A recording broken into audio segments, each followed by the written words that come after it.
When you look at someone with an anxiety disorder, you can't tell whether or not there is something wrong with that person because that person looks normal. But obviously it's something that they find really difficult to cope with on a daily basis.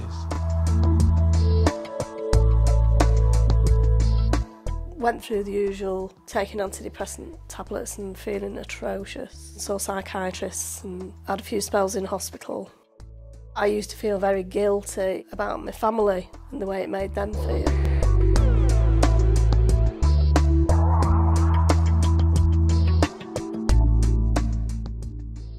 Self-help services in the beginning was very much about people with a common experience of a particular mental health problem coming together and helping themselves. Usually that was in the shape of a self-help group. More recently we've used self-help services in the widest sense, so it's about empowering people through lots of different ways, through delivery of a wide range of services.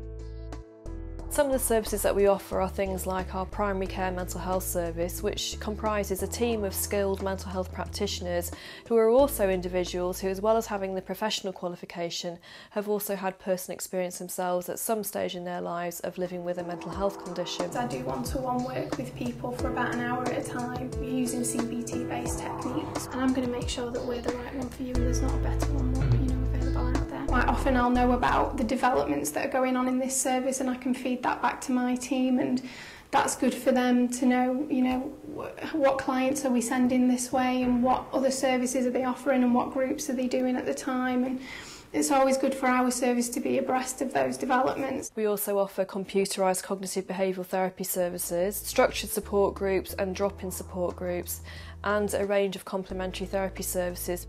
I've been diagnosed with bipolar disorder. It started when I had my children. I went high as a kite each time one was born and then came crashing down later on. I had a lot of episodes on and off throughout the last sort of 30 years. I volunteer at the Zion Centre. I do Indian head massage. It makes me realise how lucky I am that I was able to learn all the therapies that I have and to practice them, because that helps me in helping other people. Volunteers are really the lifeblood of self-help services. Certainly we would not be where we are today without the hard work and commitment that all our volunteers show within the team.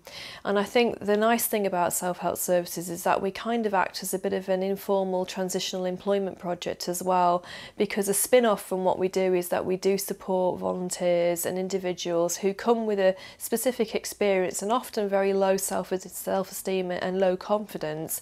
We support them to get back into whatever it is they want to do, whether that be education or a full-time employment. If somebody had said to me a few years ago, volunteer work, I would say, no way.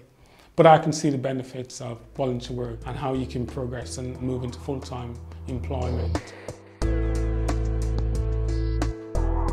The work that I'm doing now, it was as a result of doing volunteer work. My role in self-help services is running a self-help group. I've been running that for the past 14, 15 years. The group covers literally every anxiety disorder that you can think of, from OCD to social phobia to emetophobia to BDD. It's a lifeline for lots of people. It gives them a purpose in life. It's something that I look forward to. Not necessarily the panic attack, but the cigarettes and coffee. Sufferers like to hear from other sufferers that they've been through it themselves, and they're not talking to someone who's got no understanding. We're very passionate about offering people choice and about offering services in a very accessible manner. Cognitive behavioural therapy is a therapy which helps people challenge negative thinking and unhelpful behaviour. Computerised CBT is just transferring this to a computer platform. When they come in to use the computer package, are given help and support by volunteers. Our clients benefit from having volunteers around to give them help and support, but our volunteers also benefit from gaining confidence. I started off as a volunteer, and that was very, very important for me because it gave me a sense of belonging and also a sense of purpose and routine in my life. At a point when I literally had no contact with the outside world because of the agoraphobia and the panic that I was suffering with.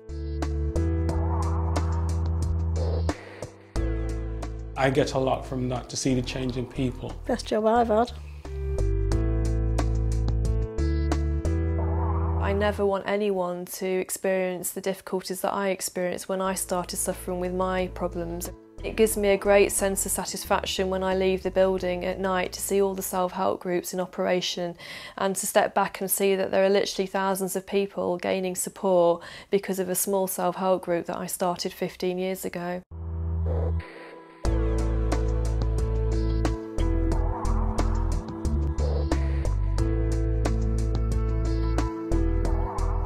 Whilst the majority of our funding comes through contracts now with primary care trusts, we are mindful of the fact that practice-based commissioning is around the corner, and because of this we've already started to develop links with GPs in Greater Manchester, and we are hopeful that we will be securing contracts with GPs across the patch really to deliver mental health services for them.